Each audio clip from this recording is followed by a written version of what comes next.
Bueno, buenos días a todos los presentes y a quienes nos siguen a la distancia vía internet. Estamos muy contentos de comenzar el último encuentro de este ciclo que iniciamos este año, Miradas del Mundo sobre la Formación Docente, a través del cual hemos invitado a distintos especialistas de la región.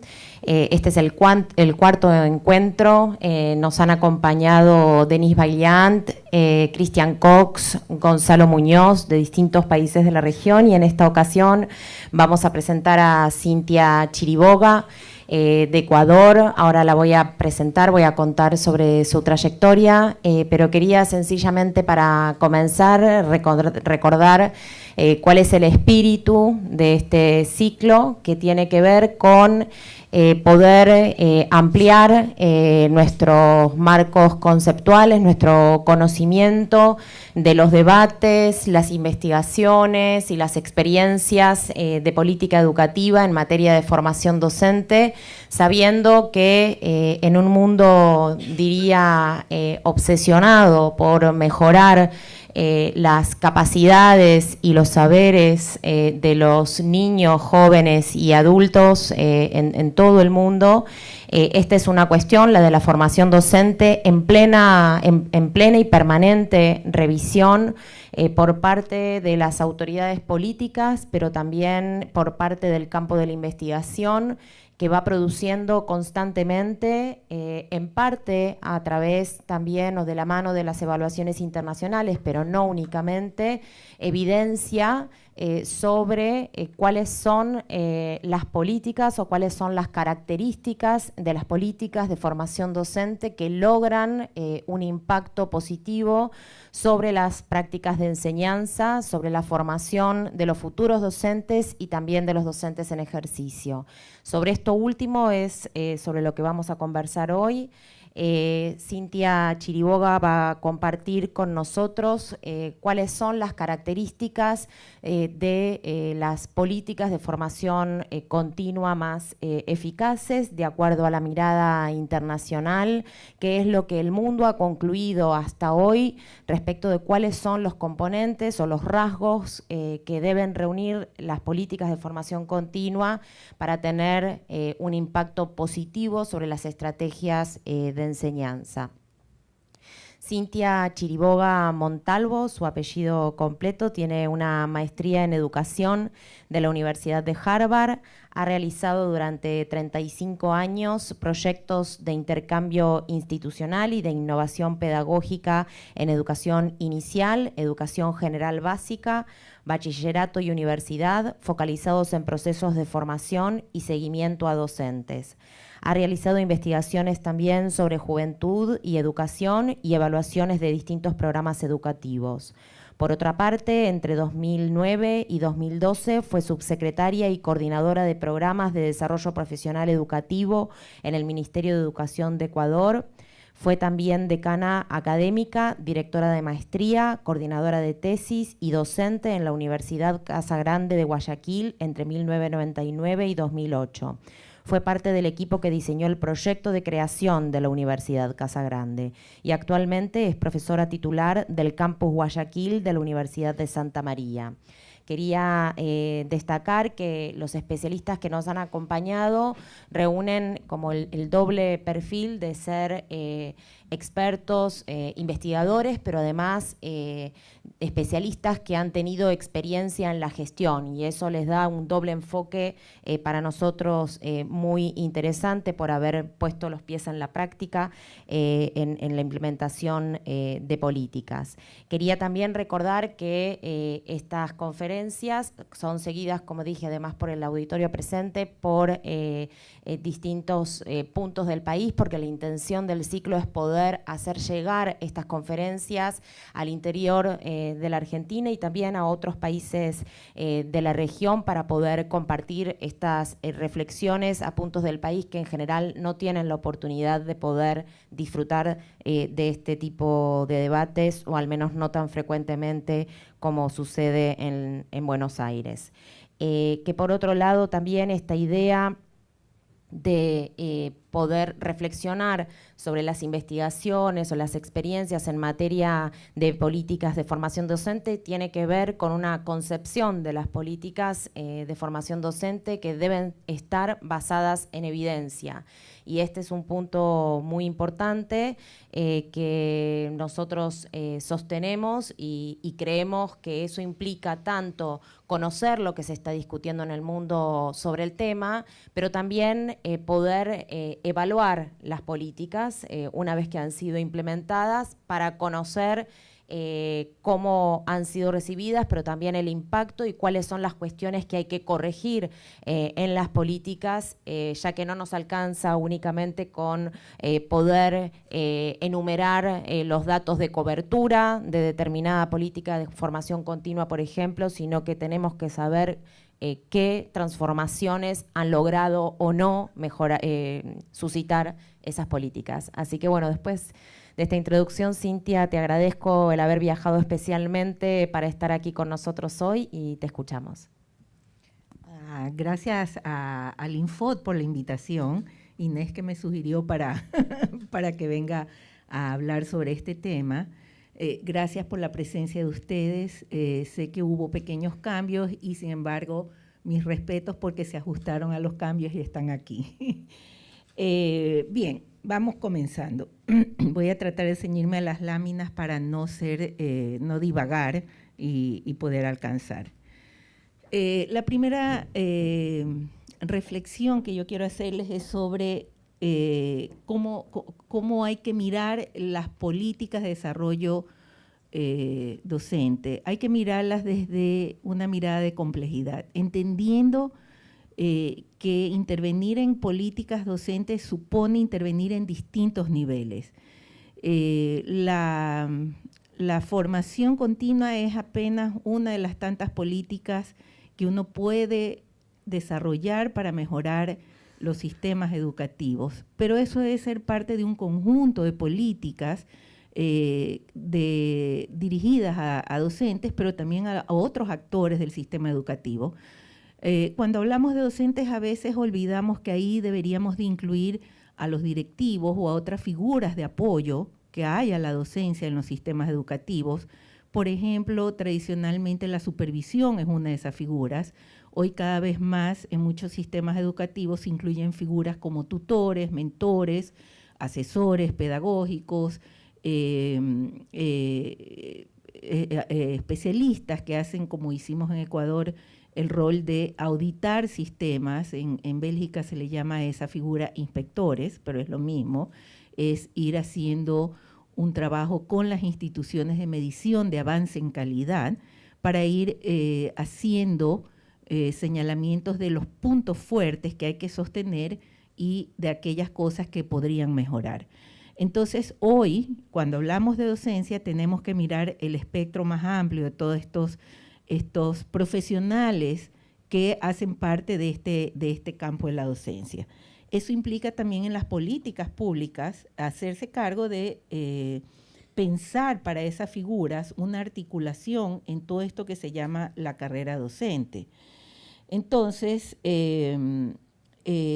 ¿cuáles son esas políticas docentes que tenemos que considerar cuando queremos mejorarla?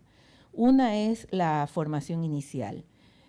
Parecería fácil incidir en formación inicial porque uno dice, bueno, decimos estos son los estándares de salida, así nos deben de formar los institutos y las universidades a los docentes, pero que resulta que es bastante complejo y ustedes que están en el mundo del Ministerio de Educación saben que no es así como el general dispone y los soldados obedecen, que las universidades hacen cambios. Ya quisiera yo eso, pero no es así. Entonces, es una dimensión muy compleja, sé que la trabajaron en una conferencia anterior, pero es una dimensión muy compleja llegar a ese alineamiento entre quienes hacen esta formación inicial y quienes son los principales empleadores de los graduados, que son los ministerios de educación en todo lo que es esta población magisteril. Otro elemento fundamental a mirar en políticas docentes es establecer criterios de ingreso que nos aseguren que los mejores elementos entran a la profesión. Tradicionalmente en muchos países, no solo en América Latina, y el mío fue emblemático en eso, las políticas de ingreso están basadas básicamente en antigüedad. Es decir, se cumple tantos años, se aplica para poder ascender en el escalafón salarial y se gana un poquito más. Y digo un poquito más porque la estructura salarial y el salario de los docentes en mi país antes del 2008 era realmente penoso, muy penoso. Entonces, necesitamos, que es otra de las políticas, mejorar esas condiciones materiales, es decir, salariales, de estímulo, de jubilación, que hace que el docente quiera entrar a la profesión, fluir en la profesión y salir con orgullo de la profesión cuando toca salir. Entonces, decía que los criterios de ingreso, que es un elemento clave, deben de basarse en otros elementos más fuertes bueno, en el caso del ingreso no es la antigüedad, pero en criterios más fuertes que la sola titulación que se tiene en la profesión docente. Eso era así en Ecuador, además eso en mi país estaba muy marcado por mucha corrupción, se ingresaba pagando para poder lograr un nombramiento. Hoy eso ha cambiado porque los procesos se han informatizado, por lo tanto la presencia humana gestionando directamente los procesos ha disminuido importantemente. Se incluyó la evaluación de distinta índole, es un conjunto de procesos evaluativos que se hace a los candidatos que aspiran a la docencia, evaluaciones de personalidad, de habilidades, de lógica, digamos, matemática, lógica verbal, conocimientos disciplinares y destrezas pedagógicas. Esos son los elementos, todos ellos que se evalúan para hoy poder ingresar a la profesión. Eso no en todos los países ha logrado instalarse, no todos los países han logrado cambiarlo, pero es una de las condiciones que necesitamos para mejorar la calidad del ingresante al magisterio. Luego viene ahí sí el tema de la movilidad, es decir, antes esa movilidad se basaba en años de antigüedad, hoy se basa en desempeño, al menos en Ecuador hemos querido y hemos logrado, al menos en la ley.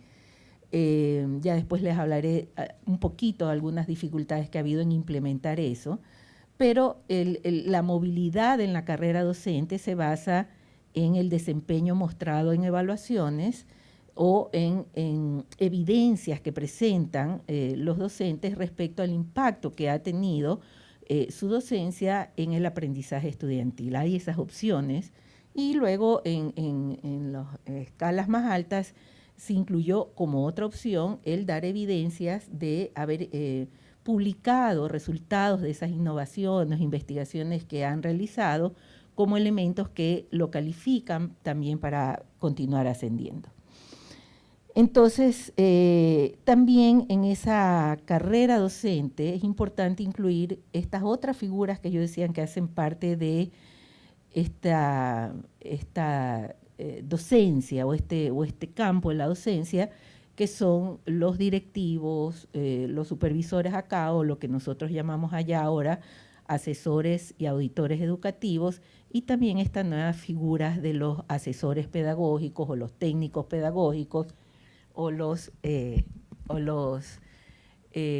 asesores educativos, y estas figuras nuevas como los auditores o inspectores.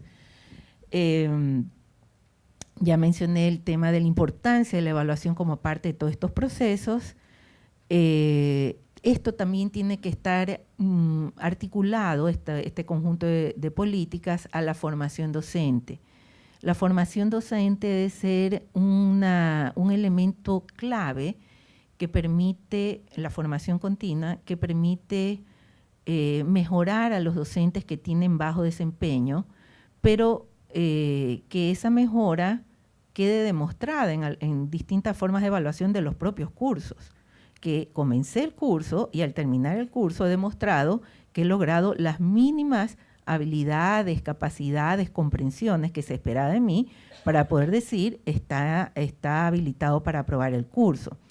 Entonces, también la formación continua tiene que transformarse. En mi país, ya lo voy a contar, antes era yo me siento, aunque esté durmiendo, soy testigo de que eso pasaba, dormían, tejían, leían revistas, escuchaban radio con audífonos, mientras se hacían los cursos y por solo estar presentes recibían la certificación.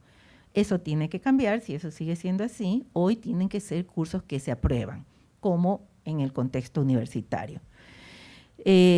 Y ya hablé también, es importante que, sobre todo como sucedía en Ecuador, con un magisterio que estaba muy mayor, se produzca una renovación generacional, que se estimule de buena manera, con cariño, con reconocimiento a la contribución que han hecho los docentes mayores a la educación, dándoles un estímulo. Eso lo hicimos en Ecuador, se les dio, aparte que se hizo una mejora en la estructura salarial que les iba a permitir a ellos retirarse con una jubilación buena, referida a los salarios que habían recibido en los años en que ya mejoró la remuneración de ellos, pero también se les dio un buen estímulo monetario de $30,000 para poderse jubilar. Entonces, eso generó un movimiento importante de jubilación en el magisterio ecuatoriano. No tengo eso porque no estaba previsto, pero los datos son clarísimos. El magisterio, estoy hablando en el 2007, tenía como promedio de 60 a 65 años para arriba. Hoy el magisterio está en 45 años como promedio. Hemos logrado ese movimiento de renovación generacional. Falta, pero hacia allá también hay que ir. Continúo. Entro al tema de la formación continua. Algo ya he dicho. ¿Qué características ha tenido la formación continua en América Latina, en muchas partes del mundo y particularmente en mi país?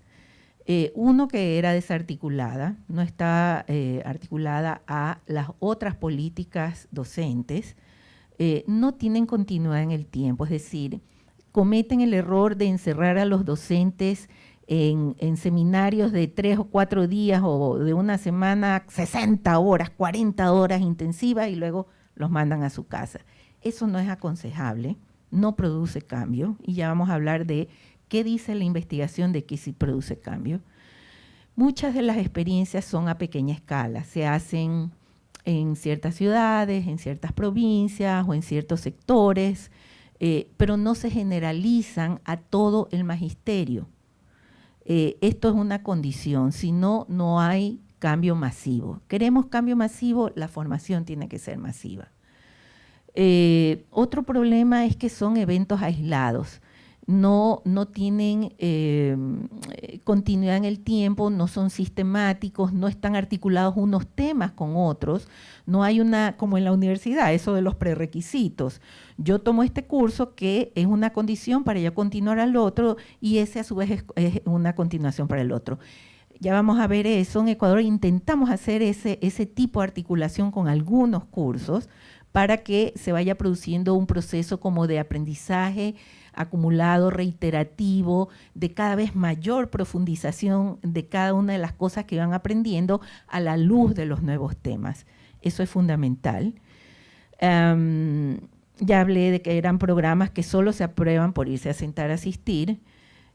No estaba articulada al día a día de la docencia, es decir, era formación muy teórica, expositiva, magistral, no tenía esta modalidad de talleres, no se traían las problemáticas del aula al diseño de esa formación para que sean discutidas, puestas a reflexión, reformuladas y una vez terminados estos procesos formativos, llevadas al aula de manera continua. Eso no era lo característico y creo que eso es una dolencia generalizada en nuestra formación continua.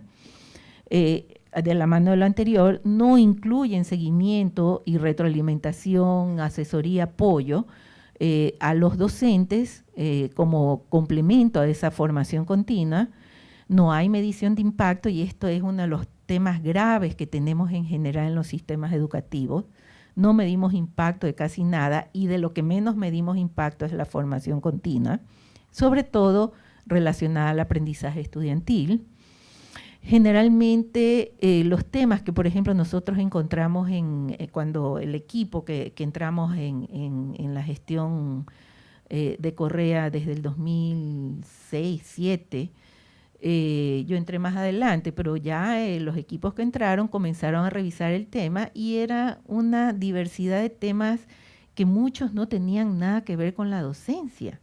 Era impactante, o sea, era como relleno.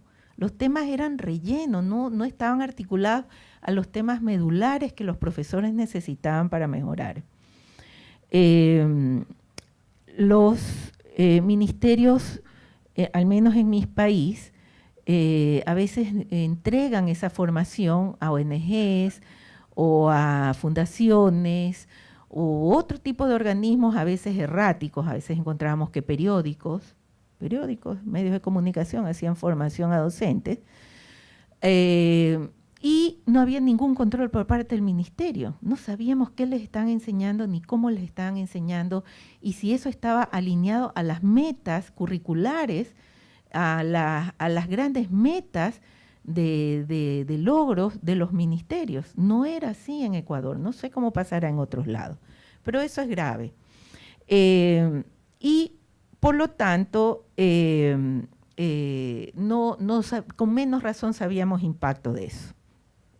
Ahora voy a ir hablando particularmente de lo que, en el caso de los docentes, busqué literatura específica, porque hay más de esa,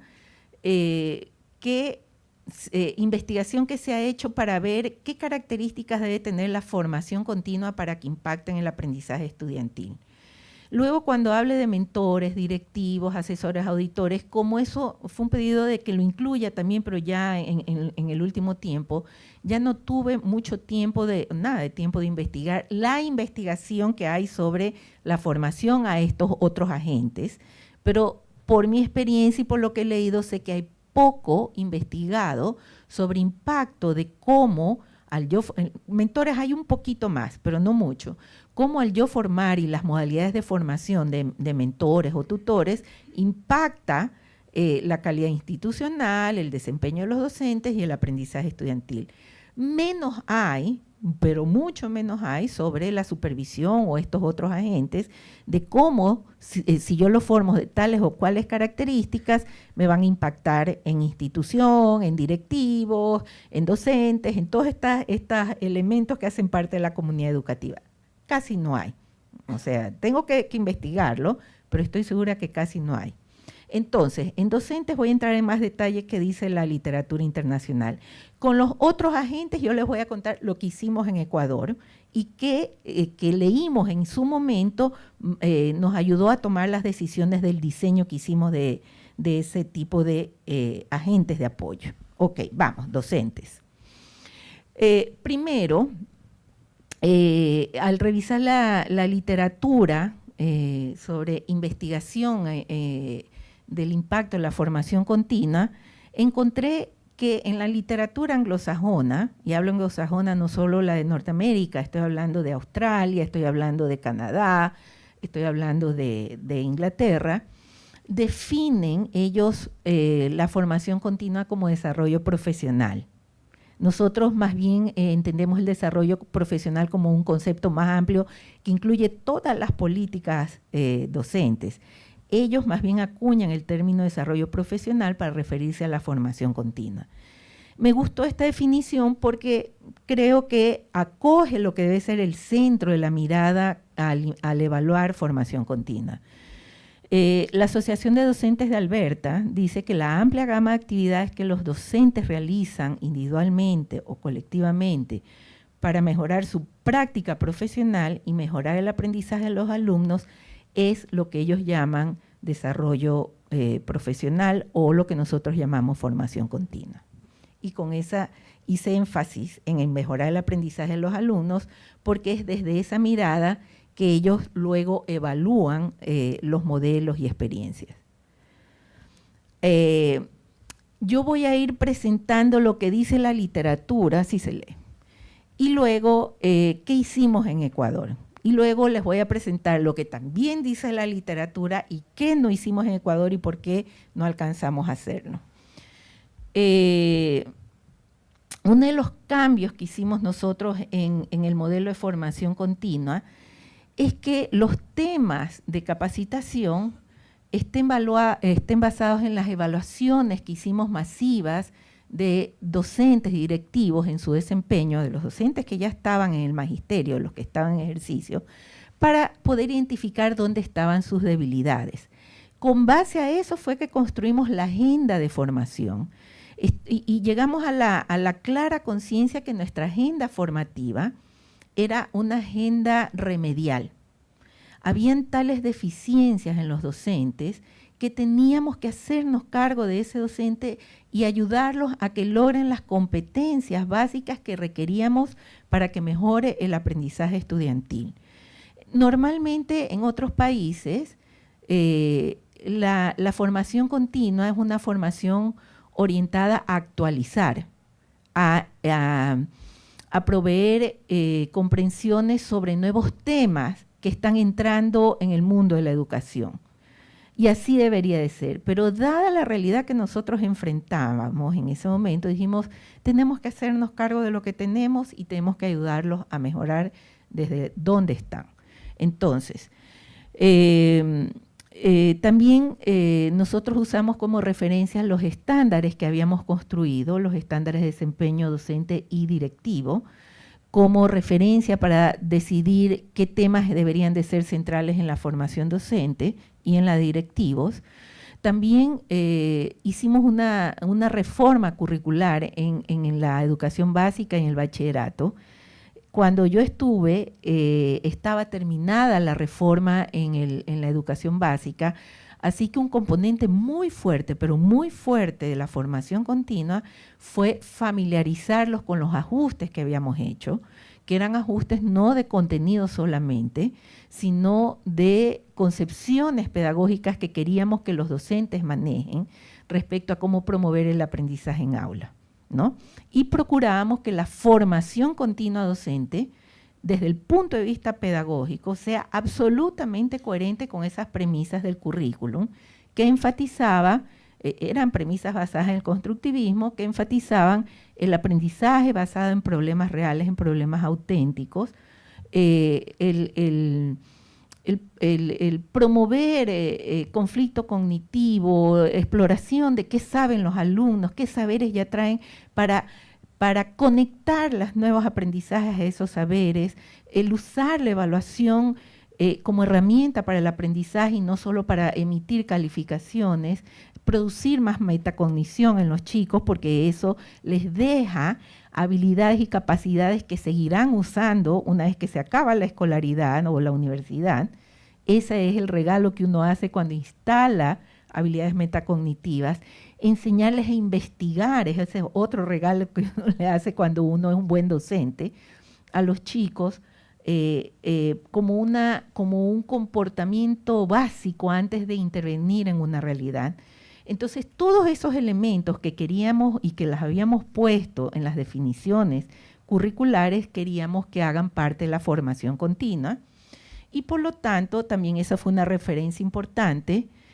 Y por supuesto, algunos elementos de la Constitución y de lo que se llamó el Plan Nacional del Buen Vivir, que eran esos elementos que eran fundamentales y transversales. Por un lado, la inclusión educativa, es decir, atender las necesidades educativas especiales, hacer una educación intercultural realmente efectiva. No sé si lo logramos, pero al menos nos proponíamos eso, hacernos cargo de que nuestra población es multicultural, es muy diversa culturalmente, muy mal atendida por el sistema educativo, invisibilizada en los currículums regulares, no estaban presentes como sujetos a ser reflexionados, a ser incorporados, a ser observados como comunidades de las que tenemos mucho que aprender, todo eso estaba ausente en los currículos anteriores. Tratamos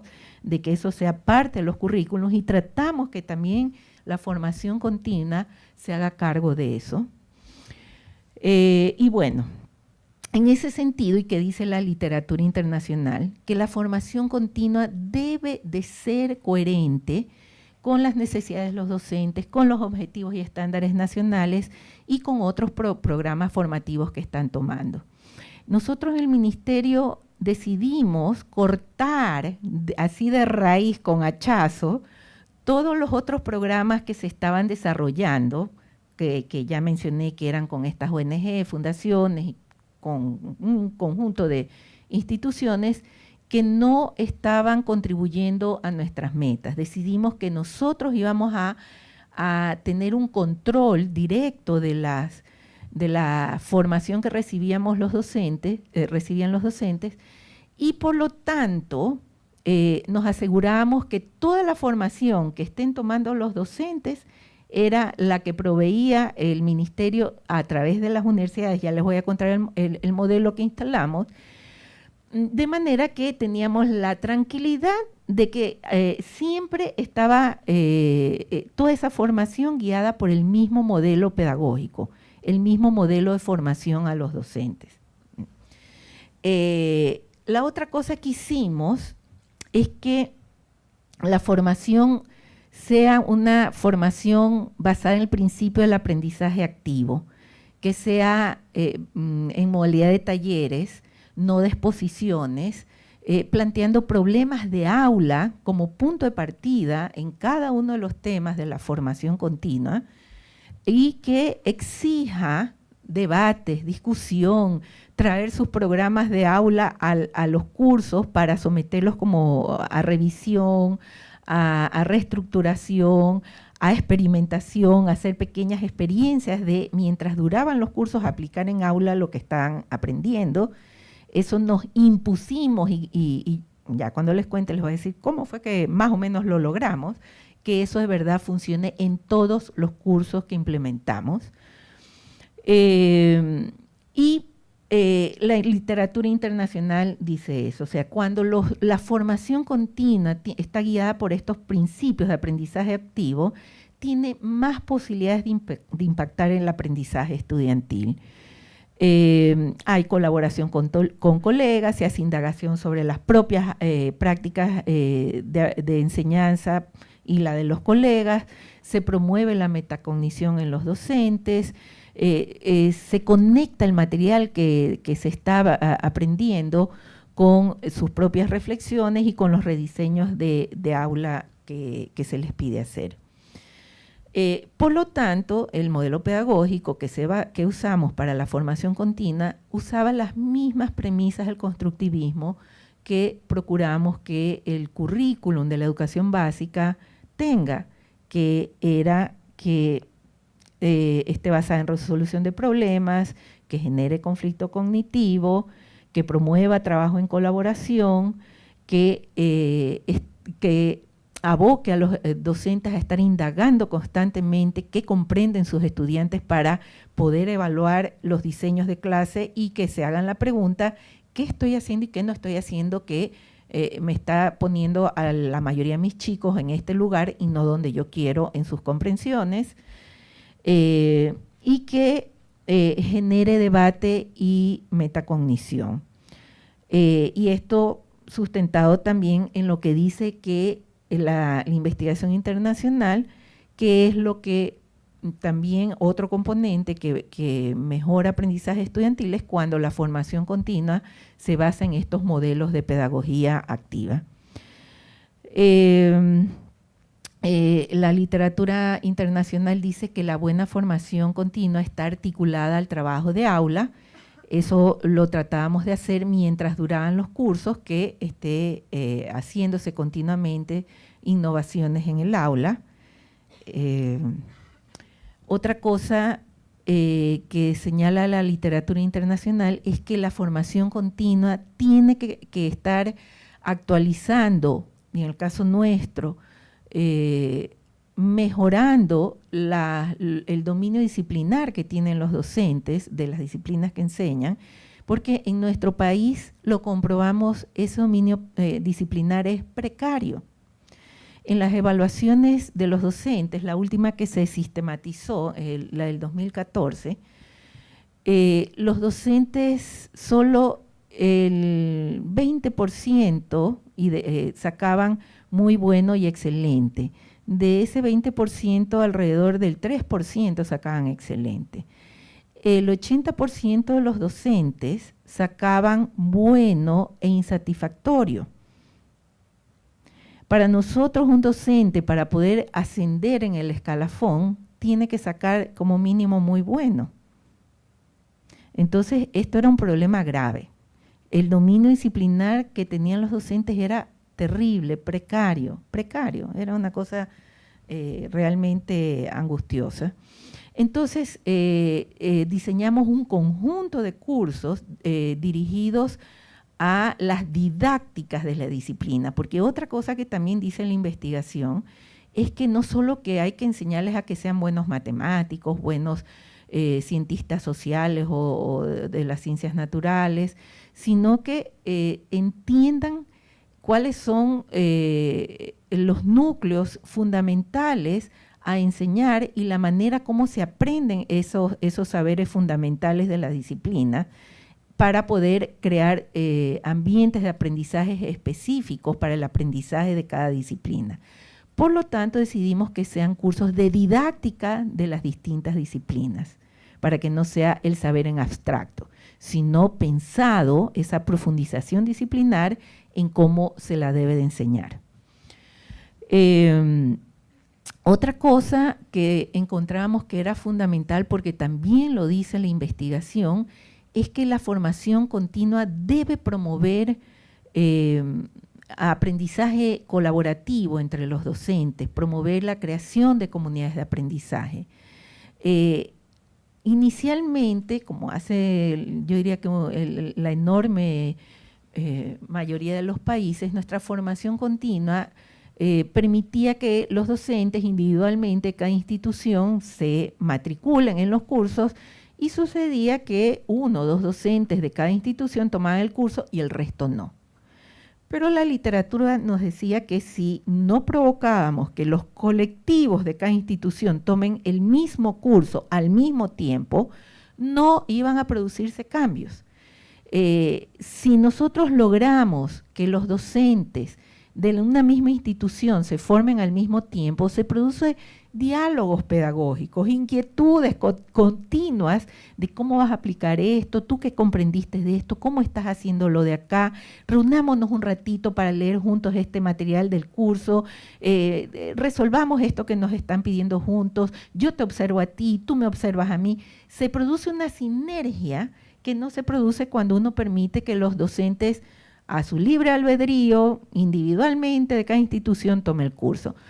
Para nosotros, esto lo comenzamos a implementar en el 2011. Fue un mogollón logístico lograr que los docentes tomen colectivamente por instituciones los cursos de formación continua.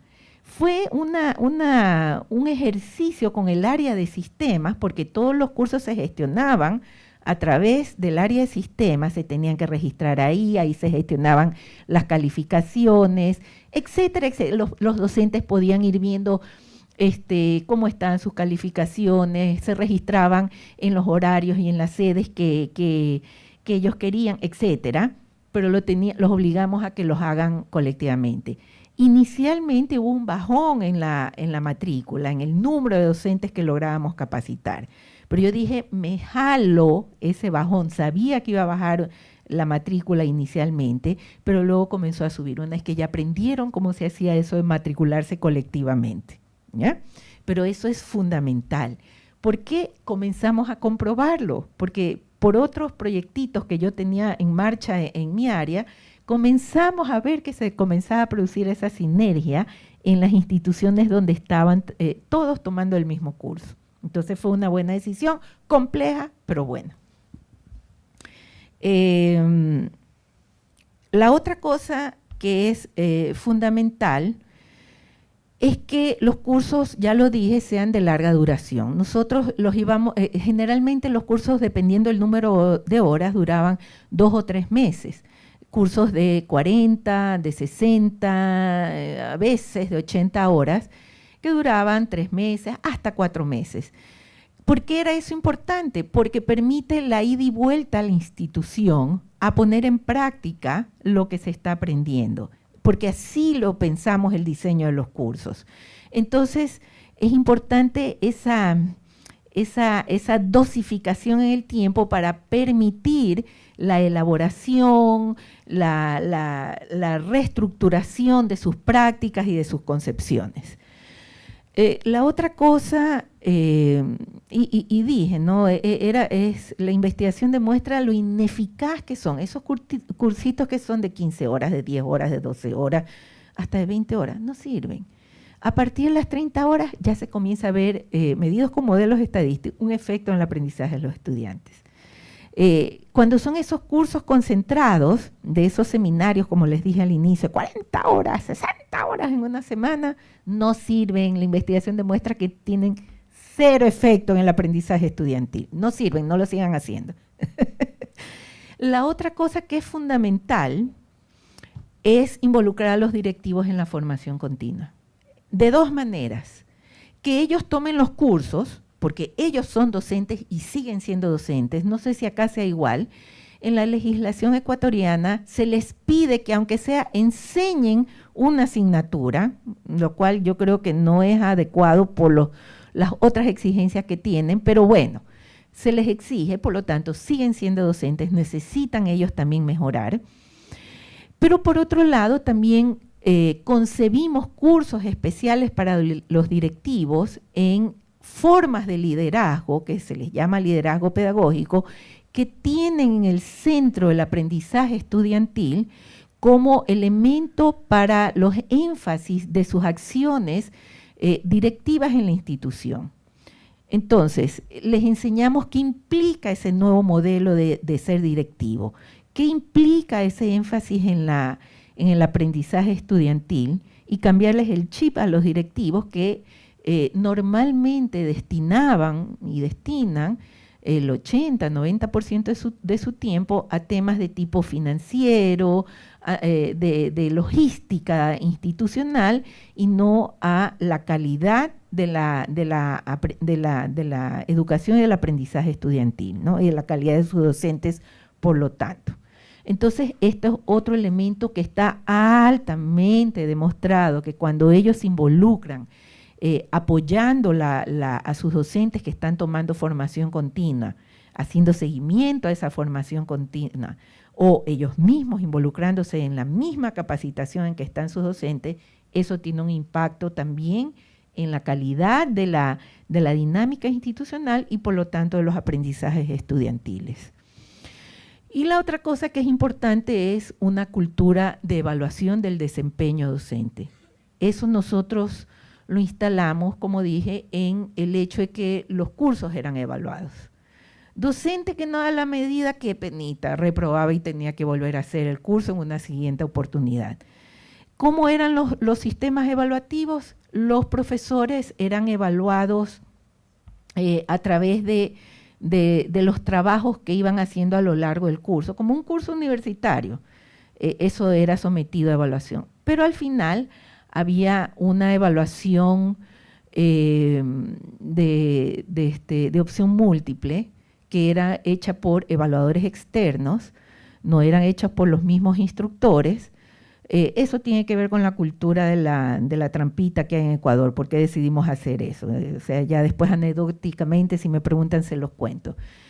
Pero esas evaluaciones externas les planteaban casos, eran casuísticas. Ellos tenían que, en relación a lo aprendido en el curso, tomar decisiones frente a los casos. Entonces, las preguntas y las respuestas de opción múltiple, una de ellas tenía que ver con poner en práctica eso que habían aprendido en el curso.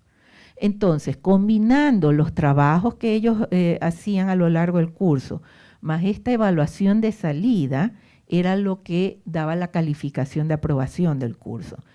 Logísticamente era complejo, pero nos jalamos la complejidad de hacer esas evaluaciones, no solo de implementarlas, porque esto de las evaluaciones externas, de los evaluadores externos era complejo, pero también la complejidad de diseñar los cursos, porque conseguir los diseñadores de cursos que entiendan las premisas pedagógicas que queríamos que tengan los cursos, pero que además me diseñen todos estos productos, incluyendo estos sistemas de evaluación en proceso y una evaluación de salida casuística, implicaba formar a los diseñadores de cursos para que realicen los cursos y sus evaluaciones con este nuevo modelo. Es más, agotados de estar explicando verbalmente a cada instructor esto, decidimos hacer una guía para diseñar cursos dirigidos a cada nuevo instructor. Les entregábamos las guías y les hacíamos una tutoría individual para que ellos con nosotros vayan haciendo el diseño. Nos entregaban diseños de cursos y les decíamos, está muy bien la estructura, está muy bien la lógica de los temas que abordas, esto de acá no va a funcionar, ¿por qué no lo haces más de esta manera? Acuérdate que queremos que haya más reflexión, que haya más debate, que haya más trabajo en colaboración, etcétera. Íbamos haciendo la corrección en camino con los instructores. Y nos salieron cursos bastante buenos. Yo ahora traje algunos, si quieren dejarlos. Lo triste es que después descontinuaron todos esos cursos. Por si acaso quieren que les deje una copia de algunos de esos cursos, de los libros. Los docentes, además, hacíamos que los instructores produzcan unos libros que publicábamos, que los subíamos en la página web. Eran los cursos que se entregaban en físico a los docentes, pero además están en la página web. Los instructores, y ahora lo adelanto y cuando ya vea ese punto más adelante ya me lo salto, los instructores nosotros también los seleccionábamos a partir de un pool de instructores universitarios, de profesores universitarios, de las universidades con las que teníamos convenio. Hacíamos convenio con todas las universidades del país, decidimos que solo íbamos a trabajar con universidades. Con las malitas no trabajamos, tratamos de trabajar con las mejorcitas. Digo mejorcitas porque las universidades de mi país tienen todavía mucho que mejorar. Nos entregaban para cada tema una propuesta de instructores, les hacíamos una evaluación previa de saberes, algunos se quedaban en el camino. Una vez que aprobaban algunos se resistían, decían, yo, profesor universitario que me evalúen, no quiero, me ofende. Le decíamos, gracias, entiendo su ofensa, siga nomás. Pero cuando ya los evaluábamos y daban la medida, los capacitábamos en el mismo curso con componentes adicionales de elementos instruccionales de cómo manejar el curso, para que al final, con el mismo modelo de ser evaluados en proceso y hacer una evaluación de salida, teníamos ya el pool final de los instructores que nosotros aprobábamos para que impartan el curso en todo el país. Entonces, de esa manera nos aseguramos una cierta calidad en los instructores que impartían los cursos, ¿no? Para que no sea normalmente lo que he visto acá en América Latina, es que se entrega mucha de esa capacitación continua a las universidades y no se hace ningún control de calidad, ni de contenidos, ni de enfoques, ni de instructores. Por lo desastroso que era todo en Ecuador, decidimos hacer mucho control. En el tiempo sabíamos que una vez que las universidades aprendan, incorporen estas miradas, ya no íbamos a necesitar tanto control. Es más, algunas universidades nos decían, por favor, permítanos usar este curso en mis cursos regulares de formación a docentes. Y le decíamos, por favor, úsenlos, se los regalamos. A veces se los regalábamos en físico si sobraban. O les decíamos, están publicados en la página web. Con que mencionen que son cursos del ministerio, nos sentimos satisfechos de que los usen, porque ustedes van a seguir formando mejores docentes que van a ingresar con los saberes que queremos a la docencia cuando ellos concursan e ingresen al magisterio. ¿Ven? Comenzó a haber ese efecto. Sigo. ¿Qué otros elementos de la formación continua fueron característicos en Ecuador. Aquí ya no voy a repetir cosas que acabo de decir. Hacían parte de un conjunto de políticas, de un conjunto de reformas inmensas que hicimos en educación en Ecuador. Y estaba articulado a la formación continua, por ejemplo, la carrera docente. Decidimos eliminar, o no tanto eliminar, pero no darle tanto énfasis a los años de antigüedad como condición para mejorar en el escalafón docente, sino al haber aprobado una cantidad de horas de curso de formación continua de tales o cuales características para poder ir al siguiente nivel salarial y, por supuesto, una evaluación de desempeño, ¿no? Entonces, articulamos la formación continua a la carrera docente de esa manera. Hubo una altísima inversión en formación continua. En una entrevista que me hicieron temprano me preguntaban, ¿qué será mejor, invertir en formación inicial o en formación continua? Yo decía, si la realidad fuera un tablero, donde yo sumo, yo diría, hagamos la principal apuesta para la mejora de la calidad en la educación a formación inicial, porque es lo que de verdad mejora la educación y es más barato.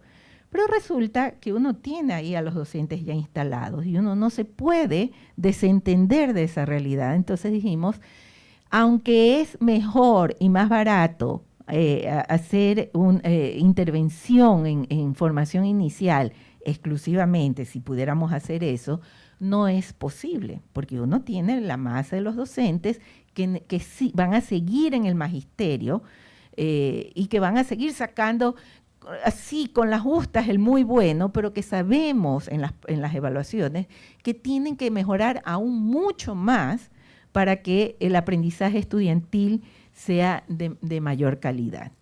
Entonces decíamos, nos hacemos cargo, hacemos formación continua por ahora, por algunos años, remedial, y eso exigía ingentes cantidades de dinero.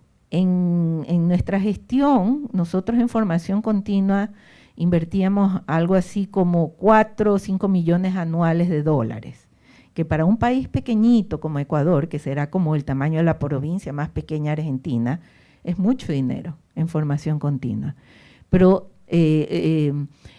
convencimos al presidente y al Ministerio de Finanzas de que esta política era una política fundamental para mejorar calidad y nos dijeron luz verde porque necesitamos que la calidad también mejore por ahí. Porque esto es otra cosa importante. La calidad del aprendizaje es fundamental el docente, pero no depende solo del docente, sino de las otras cosas que como política pública nosotros hagamos para sostener a ese docente y las condiciones del aprendizaje de los chicos. Entonces tratamos de que esas otras cosas también operen para que tenga potencial los cambios que nosotros estábamos tratando de hacer en los docentes. Ya dije que hubo monitoreo estrecho, ya conté todo lo de los instructores. Ahora, lo último, voy a la última línea, porque todo lo anterior ya se los conté. También desde el 2016 ya se instaló cursos en línea a través de un portal que se llama Me Capacito. Son pocos los cursos que todavía se ofrecen.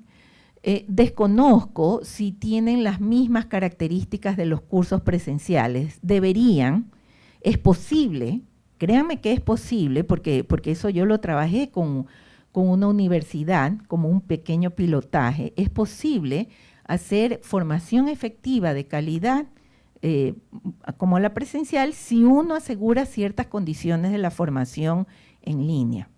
Si esas condiciones no están preservadas en cuanto a la naturaleza de la tutoría, de los tutores en línea, no funciona muy bien la formación en línea. Pero en todo caso se están haciendo algunos cursos, por ejemplo, ahorita están al aire, educación ambiental, legislación educativa para directores, interculturalidad, lingüística quichua, que la veo un poco compleja para cursos en línea, pero bueno, y prevención de la violencia. Sigo.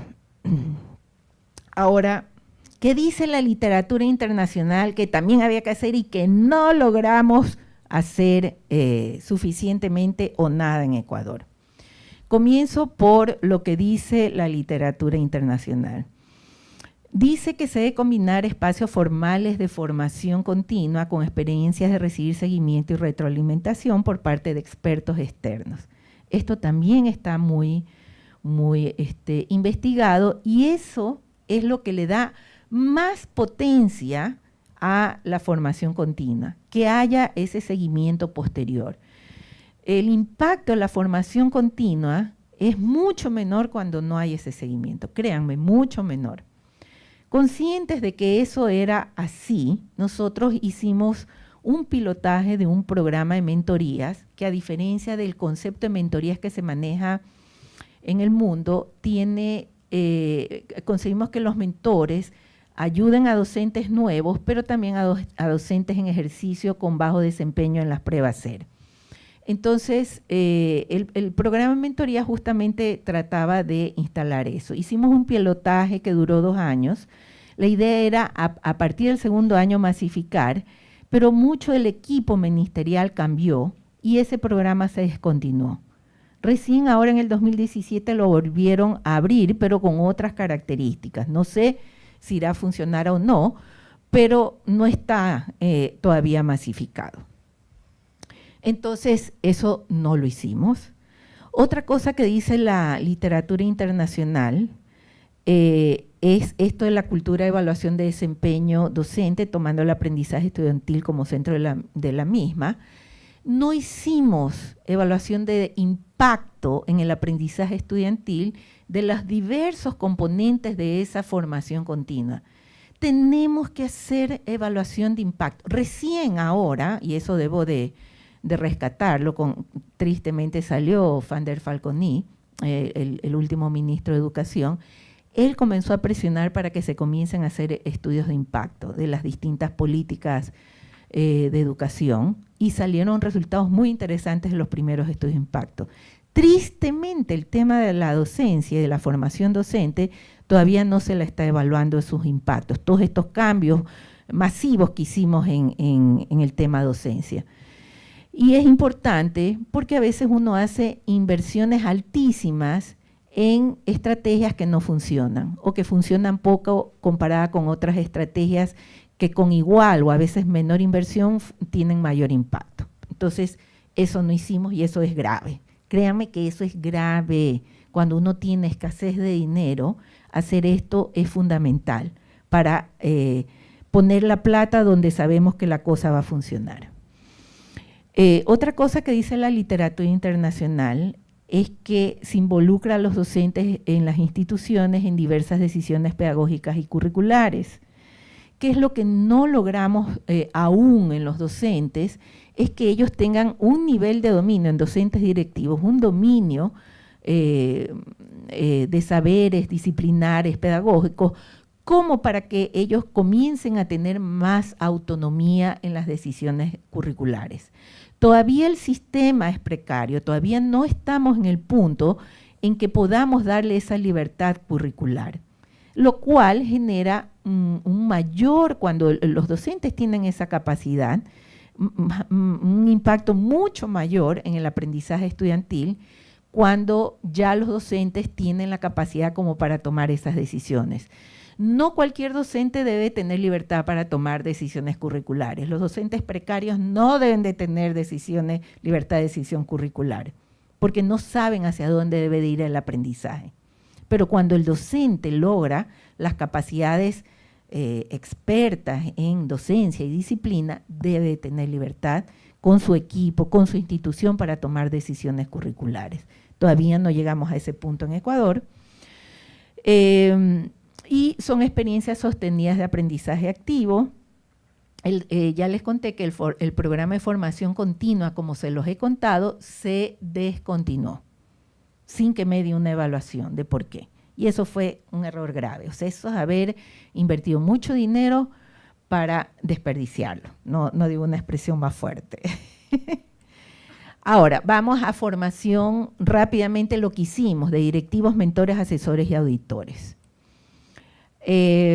hicimos una reflexión muy amplia de qué necesita el docente para ser un mejor docente. Aparte de la formación continua, necesita otros apoyos para mejorar.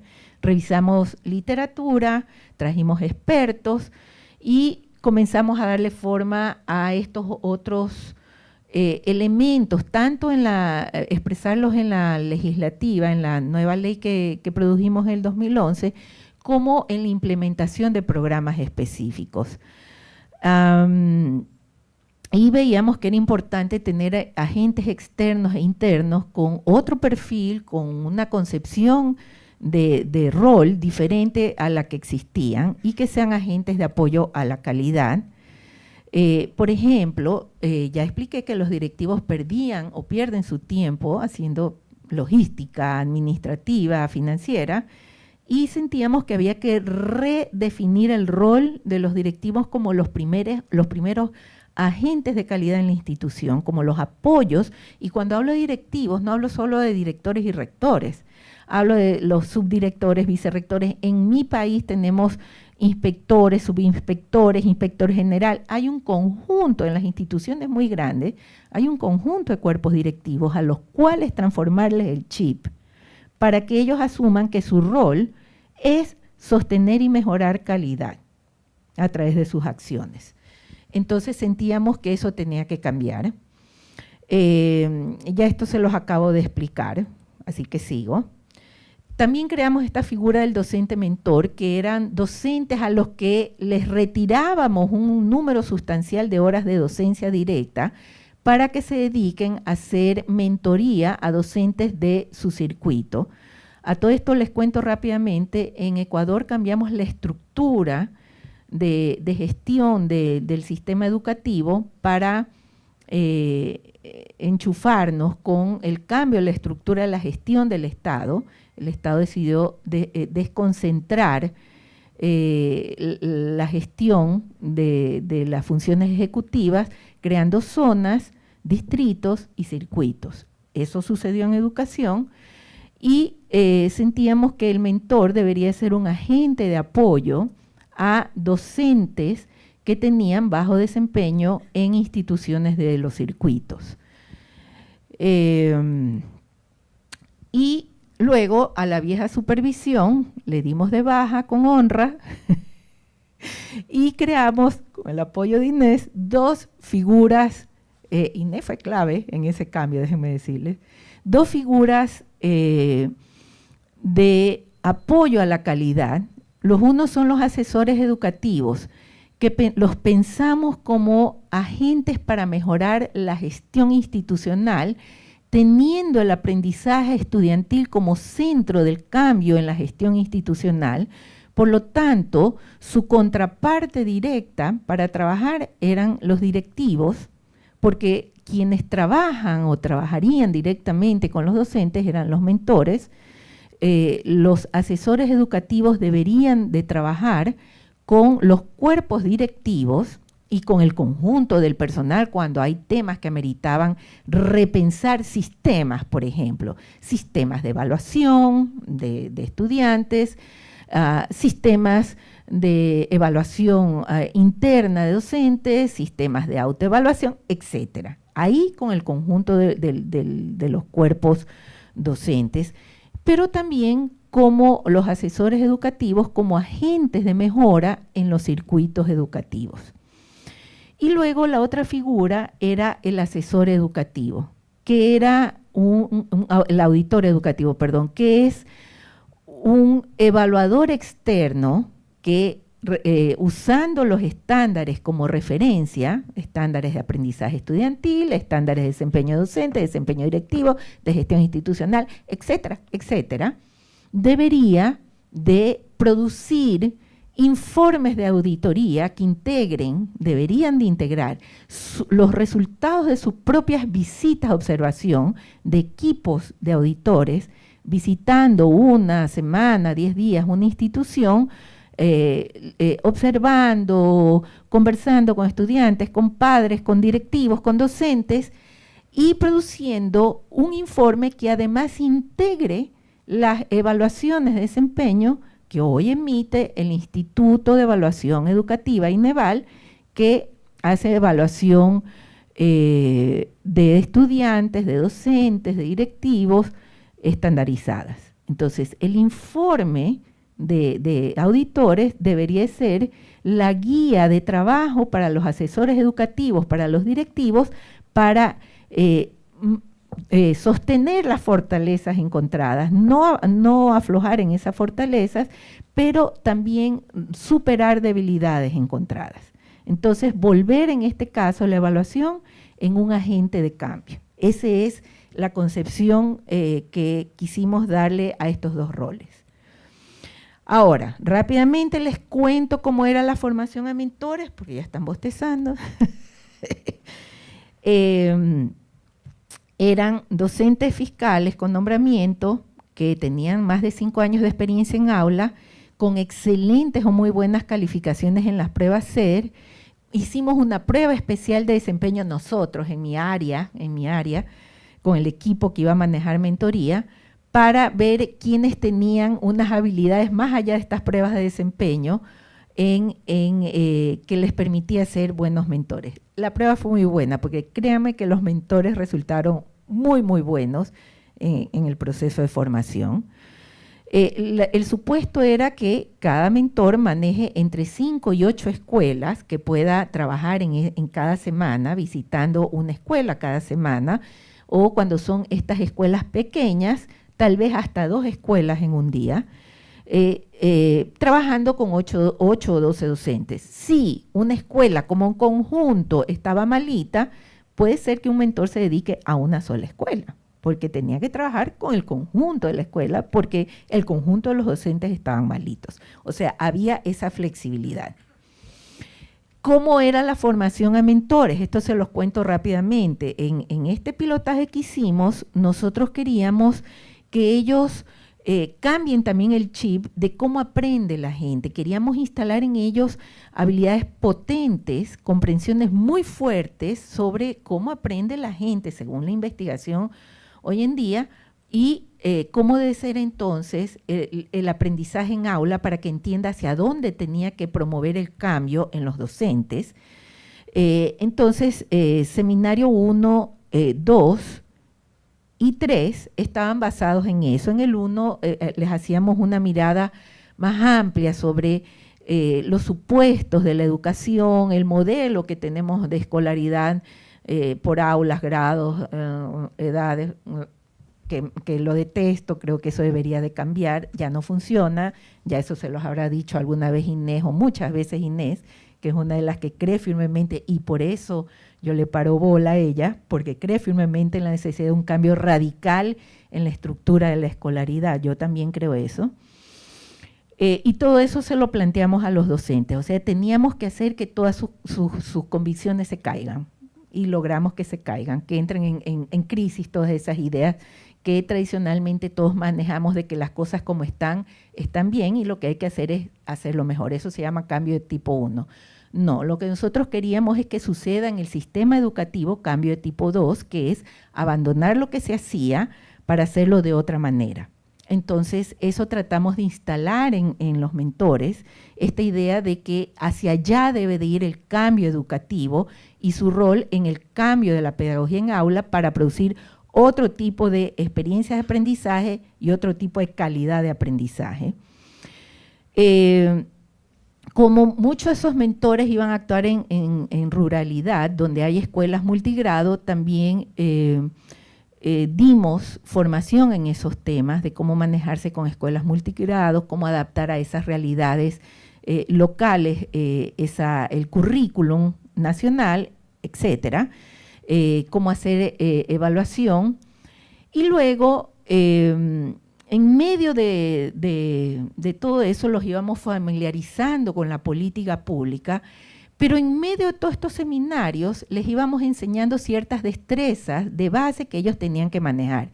Tenían que ser investigadores etnográficos. ¿En qué sentido? Un buen tutor tiene que ser un excelente observador para hacer buenas observaciones áulicas, tiene que ser una persona que olfatea, que comprende la cultura de las instituciones, para poder promover cambios que no choquen, que no generen resistencia en esa cultura institucional. Teníamos que instalar en ellos habilidades de crear experiencias de formación, de talleres, de formación formal, de capacitación, de diseñar esas experiencias. Todo eso lo fuimos haciendo a lo largo de esos seminarios y sobre todo ser muy pertinentes al momento de hacer seguimiento y retroalimentación. Tratamos de instalar un modelo clínico en el sentido de que en lugar de decirle al profesor, yo vi que en tu clase hiciste esto, no me pareció bien esto de acá, descartamos eso como modelo, los hicimos vivir a ellos, qué impacto tiene un modelo así, y ellos decían, es devastador que me digan que esto está mal, no me dan ganas de cambiar si me dicen eso.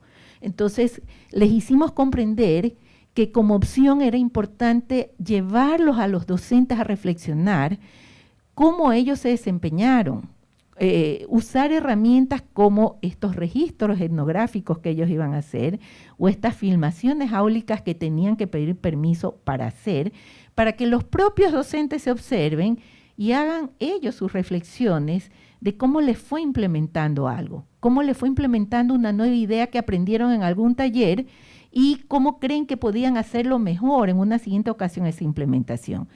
Toma más tiempo, pero es más eficaz ese tipo de modelo clínico de asesoría, de seguimiento, de retroalimentación.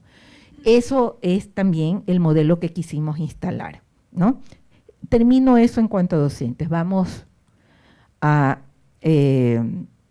bueno, esto es lo que nosotros era bastante ambicioso, lo que queríamos que ellos comprendan. Tiene que ver con todo esto que les dije, ¿no? De estas habilidades de saber registrar y actuar, ser tinosos para intervenir en la cultura institucional, ser muy duchos en la comprensión del aprendizaje humano, en pedagogía, en cómo hacer retroalimentación, seguimiento, en cuál es el currículum vigente, cómo adaptarlo a realidades locales, etcétera, etcétera, etcétera, ¿no? Y cómo orientar maestros y cómo usar, era también una meta, tecnologías de la información y la comunicación, porque el Ministerio de Educación de Ecuador está altamente tecnologizado. Muchísimos, la gran mayoría de los procesos de todo tipo, incluyendo los procesos docentes, se hacen a través de la plataforma del ministerio. Entonces, ellos tenían que ser también hábiles para guiar a los docentes en utilizar con inteligencia los recursos que el ministerio está ofreciendo en otros programas. Ahora vamos con directivos. Les cuento rápidamente, y esto no me va a detener. ¿Por qué? Porque con directivos nosotros hicimos cursos de formación continua que eran especiales para ellos. Ya les conté uno sobre, a ver si se lee, gestión pedagógica para directivos. Era un curso que trata de cambiar la concepción, el modelo de gestión directiva hacia un modelo centrado en el aprendizaje estudiantil. Luego exigíamos a los directivos que tomen el curso de pedagogía y didáctica y el de evaluación para el aprendizaje, porque eran los dos cursos como medulares en temas de pedagogía, fuera de otros cursos que teníamos de didácticas específicas, que hacíamos que todos los docentes los tomen, los directivos también. Y esos dos cursos eran prerequisito para tomar el curso de apoyo y seguimiento en aula docente, que estaba dirigido también a directivos. También quisimos, cuando ya estuvo al aire ese curso, que los mentores y que otras figuras que informalmente operan dentro de las instituciones, coordinadores de área, coordinadores de nivel, tomen esos cursos para que asuman ese rol de seguimiento a los docentes con este modelo clínico que les acabo de explicar. Entonces, esto es lo que alcanzamos a hacer en mi gestión para los directivos en cuanto a cursos de formación continua. Quisimos, pero no implementamos lo que les voy a explicar a continuación, que era un programa de inducción a directivos nuevos, usando a directivos de alto desempeño como tutores de estos directivos nuevos, de los que estaban entrando al magisterio por concurso.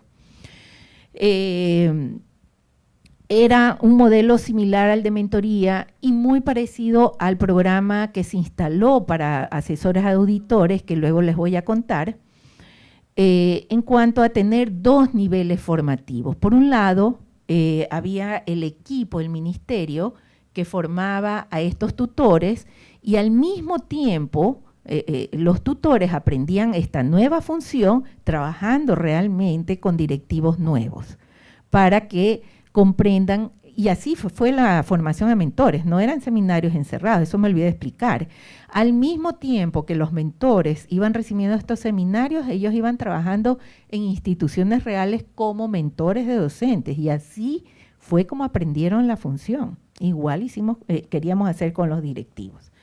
Entonces, desgraciadamente esto no lo logramos aplicar y hacía parte de todo un programa de desarrollo profesional de directivos que al final del año 2011, inicio del 2012, recién le comenzamos a dar forma, pero que, como digo, no alcanzamos a implementar. Ya después eso quedó abandonado. Ahí van a tener que leer un artículo que hemos escrito con Inés donde reflexionamos por qué muchas políticas tienen dificultad de hacerse carne, continuar, etcétera, en procesos de reforma educativa. Y termino con asesores y auditores. Ya les expliqué qué se espera de asesores y auditores. Básicamente el asesor apoya los procesos de mejora de calidad, trabajando directamente con los directivos y los circuitos. Los auditores son los evaluadores externos. Y aquí hay al final, dice, los auditores elaboran el tablero de calidad de circuitos distritos. Esto es un concepto bien poderoso, porque eso hubiese permitido, todavía no está ahí, ya les voy a contar rápidamente cómo está la cosa, hubiese permitido tener un mapa de los estados de calidad de la educación en el país, tener estos tableros a partir de los informes de auditoría. Tiempo. Ya. Pero todavía no está ahí. ¿Por qué? Porque los procesos de concurso para lograr tener mentores, auditores, inclusive directivos, han tenido una serie de dificultades terribles de tipo logísticas que nos ha llevado a que, aunque en el plan estaba previsto que, por ejemplo, existan algo así como 2.400 asesores, porque eran al menos 2 por circuito, y 1.000 y tanto, 1.100 no sé cuántos auditores, porque estos estaban a nivel de distritos, eran 128, son 140 distritos, 280 auditores. Al momento tenemos 40 auditores y 88 asesores. Entonces, no es posible poner en marcha estas políticas y todos estos sistemas sin este. Y con mentores tenemos todavía 0 mentores. Entonces, y directivos, la gran mayoría están encargados en sus posiciones, son docentes a los que se les ha pedido encargar. Necesitamos alrededor de 4.000 rectores en las instituciones más grandes y tenemos actualmente principalizados alrededor de 200 y tantos rectores, el resto son encargados. Entonces es dramático el tema. Rápidamente, el flujo para ingresar a estas funciones de auditores y asesores tenía una etapa de formación propedéutica para poder seleccionar aquellos que tenían el perfil que les permitiría luego concursar para ser o auditor o asesor. Esto fue pensado con Inés, este proceso, esto es la formación propedéutica. La formación propedéutica los introducía a este nuevo modelo, a estos nuevos roles, a las nuevas políticas educativas, a los nuevos sistemas de evaluación, a los nuevos estándares, habilidades de gestión de estadísticas, de construcción de estadísticas, de lectura de resultados de pruebas, etcétera, porque era lo que ellos debían de manejar. Una vez aprobado la formación propedéutica, entraban a concurso y luego, en una tercera etapa, una vez que ya estaban elegidos quién iba a ser auditor y quién asesor, venía una etapa específica de formación para auditor y una formación específica para asesor. Eso no ha pasado, esa formación específica. Aún no sé si se la va a hacer algún día, pero aún no pasa. Esto me salto porque es lo que les describí en estos ciclos formativos era lo que se instalaba en ellos, ¿no? Esta comprensión de por dónde van las políticas públicas, cuáles son las metas, las grandes metas de aprendizaje, de qué va el currículo nacional, cómo se obtiene calidad, qué dice hoy la investigación internacional sobre logros de calidad. Tenían que saberse de memoria el informe McKinsey, era uno de los temas obligados de aprendizaje, y, como digo, manejo de estadísticas con apoyo TIC. Bueno, esto tenía este mismo sistema de formación que en directivos y en mentores, etapas en que se los encerraba en estos seminarios y luego ellos salían a aplicar lo que estaban aprendiendo en los seminarios en instituciones reales, haciendo trabajos propios de estos roles. Ahora, lo que me habían pedido. Logros académicos en el sistema educativo ecuatoriano. A pesar de que muchas de estas políticas y de estos procesos formativos no se lograron implementar o no se logran implementar exhaustivamente como hubiésemos querido, lo cierto es que ha habido mejoras en el aprendizaje estudiantil. Ecuador participó en el CERCE, que se implementó en el año 2006, 2007, si no me equivoco, que es esta evaluación de la calidad del aprendizaje estudiantil latinoamericana, que la implementa el IESE de OREAL UNESCO. En la primera medición en la que participó Ecuador, estaba en los niveles más bajos, o sea, estaba ya al final de la escalera, Ecuador. Oh, sorpresa, en el 2011, me parece, que fue cuando se hizo el TERCE, que es la nueva medición, Ecuador mejoró sustancialmente, no digo que llegó a los primeros niveles, pero al menos estuvo cerca o por encimita en algunos casos del promedio de América Latina, o sea, llegó a la mitad. Entonces, si en el 2004 en lenguaje de cuarto grado está en 452 puntos, ustedes ven que ya en el TERCE subió a 508, en lengua de séptimo en 447 en CERCE, en lenguaje en el TERCE en séptimo 491 y así, o sea, hubo una mejora sustancial. Y luego, no sé si se alcanza a ver adecuadamente, Ecuador está en este punto intermedio. Ahora, la gran pregunta del millón, si vuelven a participar en el nuevo operativo que ya se está planificando, no recuerdo cómo se va a llamar, pero si logra participar, no sé si ese aprendizaje o esa calidad se mantiene en los resultados de aprendizaje estudiantil o baja, lo cual me daría un dolor de corazón, como no les digo, y dolor porque como ciudadana digo, ay Dios mío, la plata que se invirtió para que al descontinuar políticas esto caiga. Les digo otros datos más. En estos años también mejoró la escolaridad, es decir, el común de la población antes tenía 9 grados de escolaridad, esto subió a 10 grados, 10,15, no sé qué quiere decir eso, 10 grados. Hubo también mejora en brechas de equidad. Antes la población, las minorías étnicas, afroecuatorianos, vamos a ponerlo todo, y población indígena, aquí lo hice mal, debería estar indígena, bueno, en general mejoró lo que es asistencia, no puntaje, eso no lo tengo, Pero la asistencia mejoró tanto en población indígena, en población afro y en población pobre e indigente. Ahora, vamos a ponerlo todo para ya ir cerrando. No, todavía no cierro. Pero es como retrocedo. Anterior, ya.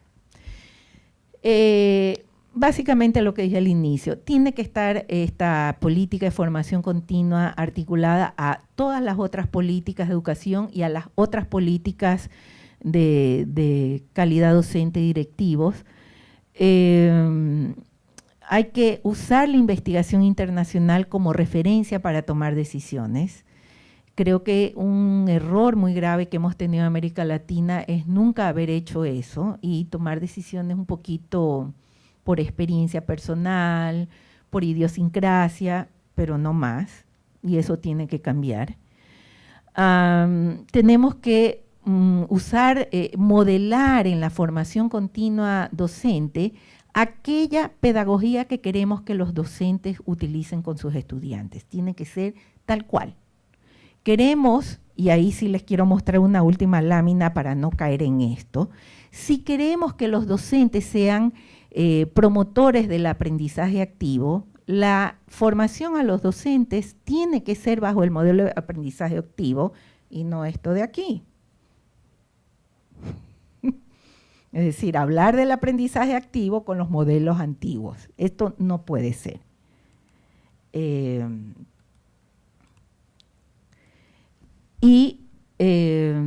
Sé monitorear continuamente, y esto lo he resaltado, el impacto de todas estas acciones que hacemos de formación continua, porque hay mucho dinero en juego y es irresponsable no saber qué estamos logrando con tanto dinero que estamos invirtiendo, que es nuestro dinero como ciudadanos. Y finalmente, que es lo que a mí me duele el corazón, hay que persistir sistemáticamente en las acciones que emprendemos. Es terrible porque esta es la historia de América Latina en educación. Implementamos una política y al cabo de 3 años, 4 años, la desmontamos y volvemos a montar otra política. Eso es un desperdicio brutal de recursos. Solo es posible y es legítimo desmontar algo luego que lo hemos evaluado y que decimos no funciona. Gracias.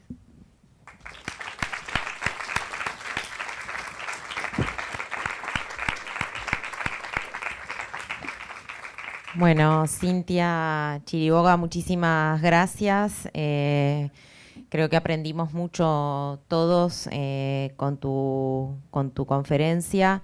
Quería aprovechar, antes de abrir el espacio de preguntas, para agradecer a la OEI por el apoyo para la realización de este ciclo, sin el cual no hubiéramos podido concretarlo. Quería también comentar, hablando de la evaluación de las políticas, que en estos días estamos nosotros licitando justamente la evaluación de las 2 políticas de formación continua centrales, más masivas, presenciales, que estamos implementando en un caso desde 2016 y en otro caso desde 2017, justamente para aportar elementos también a la continuidad, es decir, procurar que eventualmente, si los resultados son positivos y con los ajustes necesarios, se pueda dar continuidad a 2 políticas, una de formación de docentes y otra de formación de directores.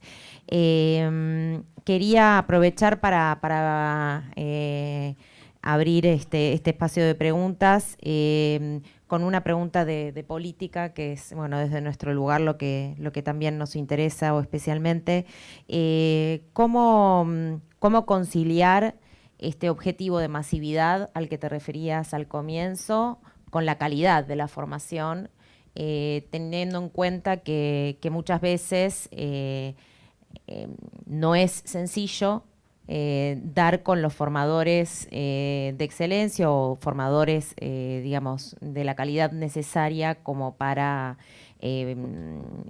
estar al frente de estas estrategias de formación que se pretenden nuevas además. Es decir, no se les va a pedir a esos formadores que pongan play y den, digamos, los cursos a los que están acostumbrados, sino una mirada totalmente nueva que aspira a una formación con una, digamos, participación activa por parte de los docentes, con una capacidad para traer los problemas del aula a la formación, lo cual implica toda una improvisación y una capacidad de resolver sobre el momento, digamos, de estar al tanto, digamos, de estar a la altura de poder, intervenir sobre emergentes y no sobre cursos preparados necesariamente de antemano.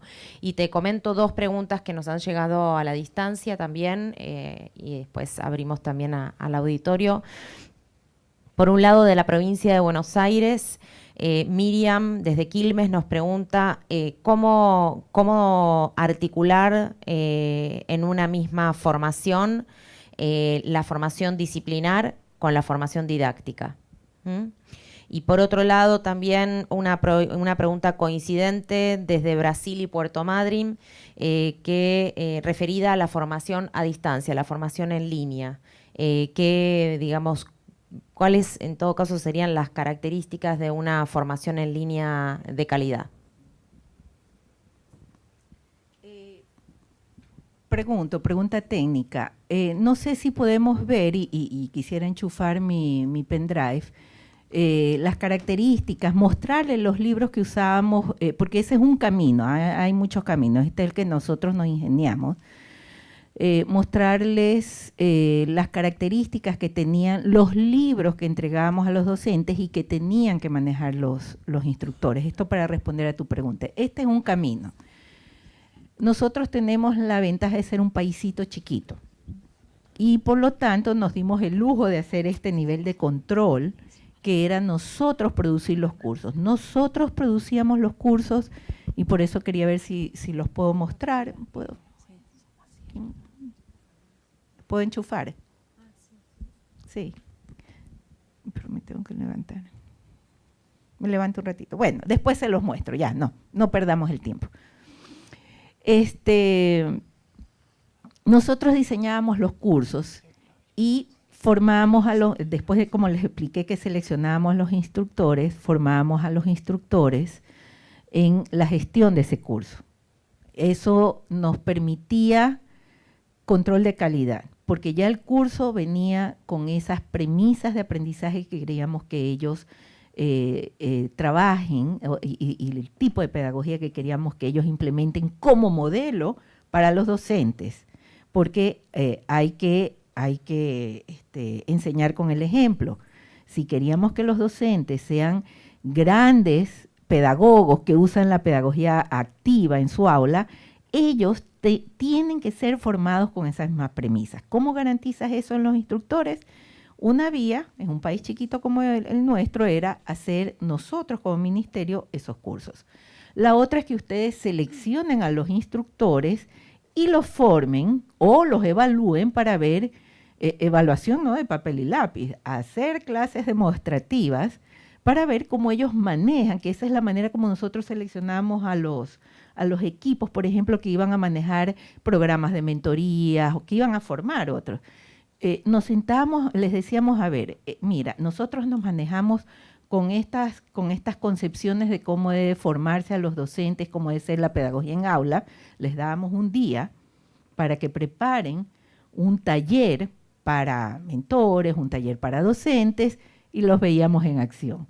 Cuando los veíamos que se paraban y después de haber leído lo que les dábamos respecto a nuestra nueva pedagogía, igual se paraban a repetirnos como loros y a darnos una charla magistral, le decíamos muchas gracias, pero no es lo que necesitamos. Cuando veíamos que había gente que usaba otro tipo de recursos, que diseñaba procesos de formación a docentes, un tipo taller que era como lo que nosotros esperábamos, decíamos, usted nos gusta, venga que lo queremos.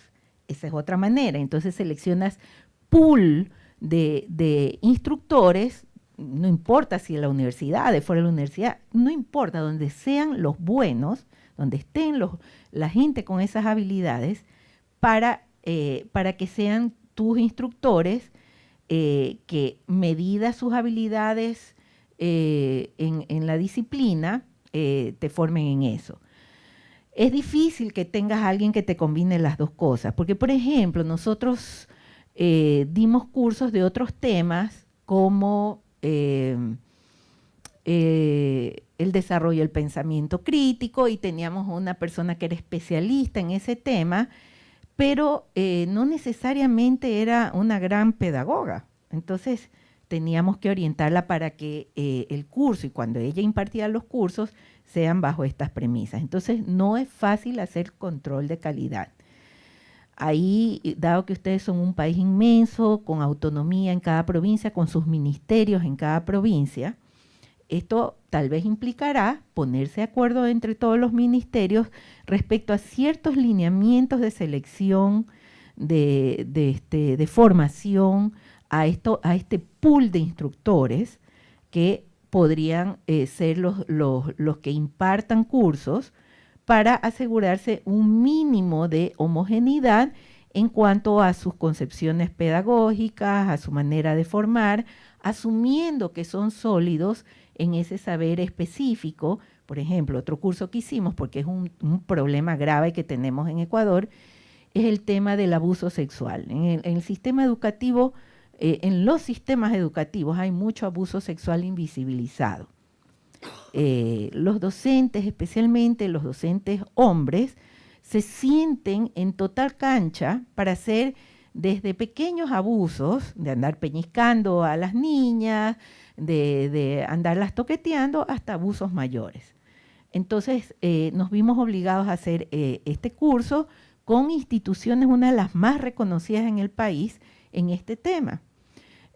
Pero tuvimos que acompañarlos para que hagan un curso que se guíe por las mismas premisas, que es muy vivencial, que es muy problematizador, que orienta a los docentes y directivos a tomar rutas de acción, que esas estaban ya diseñadas, rutas de intervención para cuando se detecta casos de abuso sexual, y hacerlos trabajar en sus instituciones, identificando casos que han existido en el pasado, y pensar con los compañeros, si habían algunos de la misma institución, cómo hubieran debido actuar en esa situación a la luz de estas nuevas propuestas y estos nuevos marcos legales con los que se los estaba familiarizando.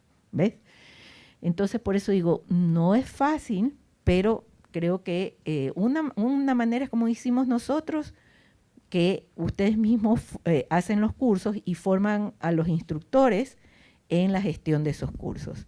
La otra es, forman a los instructores especialistas en temas en habilidades pedagógicas. No se me ocurre otra manera para hacer control de calidad. Ahora, ¿cómo matrimoniar didáctica y disciplina? Creo que de la manera como intentamos hacerlo nosotros. Actualmente el Ministerio de Educación ha entregado a las universidades sin ningún control la formación en disciplinas.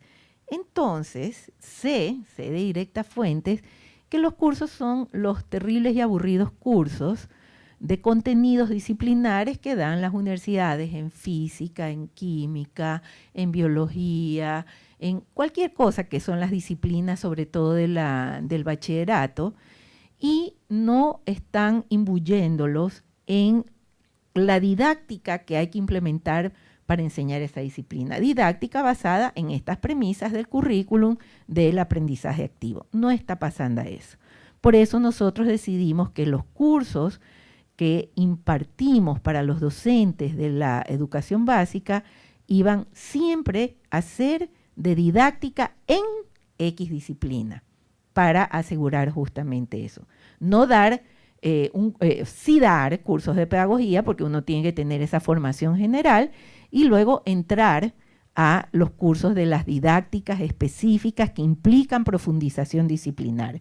Porque la manera como concebimos esos cursos de didáctica de las disciplinas era que los poníamos a resolver problemas didácticos de esa disciplina, que los obligaba, por un lado, porque para tomar los cursos de didáctica de las disciplinas, era prerequisito haber tomado el de pedagogía didáctica, por ejemplo.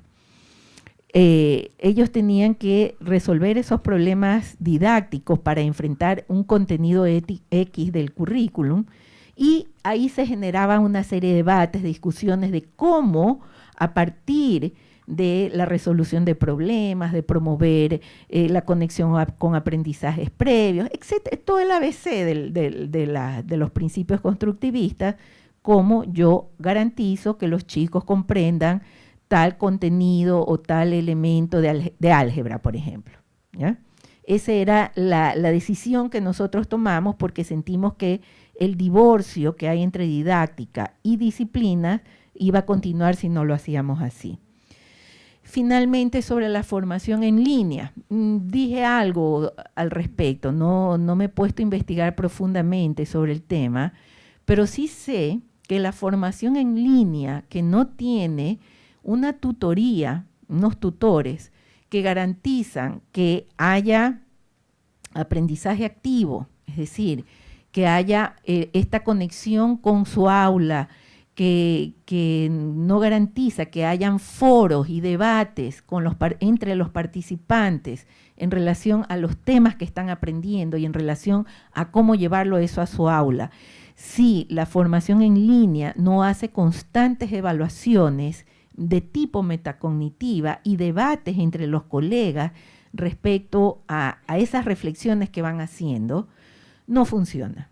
Es decir, los mismos principios del aprendizaje que se usan para los talleres presenciales para docentes se tienen que usar en la formación en línea.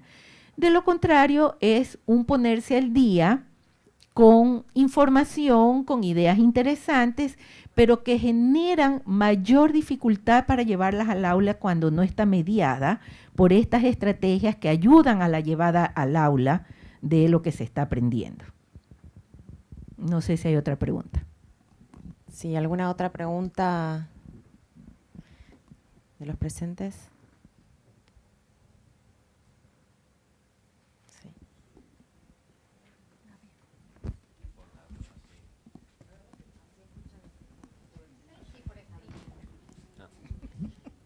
Hola, buen día. Muchas gracias por la conferencia. Quería consultarte cómo fue ese proceso de conversión del cuerpo supervisivo, digamos, que tenían en esas dos funciones, digo, qué tipo de trabajo, si también se lo formó, digo, cómo fue ese proceso. A ver, espero no equivocarme, Inés me corregirá.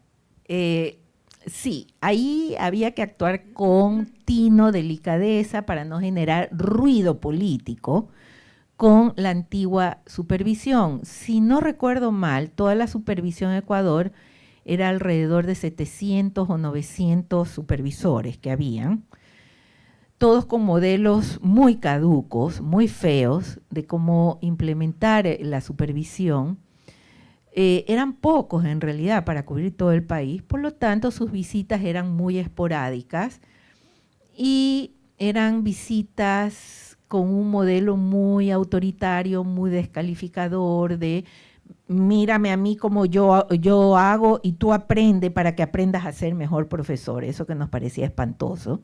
Y dijimos, no queremos más ese tipo de supervisión. Pero como habían estas 900 personas, decidimos que esta formación propedéutica, por ejemplo, sirva a ese propósito. Es decir, se les da una oportunidad para que entren al proceso de aspirar a una de las dos funciones, pero tenían que formarse y tenían que someterse a evaluación para ver si daban la medida. Yo diría que un 99% de los viejos supervisores no dieron la medida y salieron de una manera elegante, en el sentido de que al ver que esto no funcionaba, ellos decidieron, si no recuerdo mal, jubilarse en su gran mayoría. Comenzó un proceso de jubilación ante esta dificultad para dar la medida para esto de acá. Pero además hubo todo un proceso, pero muy largo proceso de reuniones, de debates con ellos para irle dando forma a este nuevo modelo, para que ellos se apropien del cambio al nuevo modelo y no lo vivan con dolor, con resentimiento y con coraje porque se los había excluido de la dada de forma del nuevo modelo. Yo recuerdo muchos talleres en los que estuvo ahí Inés, con supervisores con los que se los traía a Quito o se iba a las distintas zonas a hacer reuniones con ellos para irles presentando ideas de por dónde iba el nuevo modelo e ir llegando a acuerdos con ellos. Con ellos se fueron llegando a algunos acuerdos en procesos que se trató de ser muy respetuoso con esos acuerdos. Y con ellos se llegó al acuerdo de esto, de que ellos tenían que, para poder llegar a cualquiera de las dos funciones, tenían que formarse y tenían que someterse a evaluación. No se les impuso eso. Ellos estuvieron de acuerdo y dijeron, ok, vamos a hacerlo así. Pero no les fue bien a la mayoría. Y la gran mayoría se jubiló, porque de verdad que ya estaban también muy mayores. Entonces, esto se los digo como anécdota. En mi área, cuando yo fui a trabajar al ministerio, yo heredé alrededor de 60, 70 funcionarios de carrera que estaban en el área de formación continua, que cuando ellos vieron hacia dónde iban todos los cambios, algunos de ellos, como hubo también al interior del ministerio, un estímulo a la jubilación, a los funcionarios de carrera de planta central, ellos comenzaron a decirme, Cindy, me quiero jubilar porque yo siento que lo que ustedes están exigiendo me supera. Y usted es súper exigente y usted quiere que trabajemos las horas completas. Pero además que manejen tecnologías y manejen procesos que no eran los que ellos tradicionalmente habían manejado. Entonces decían, no me siento a gusto con estas exigencias.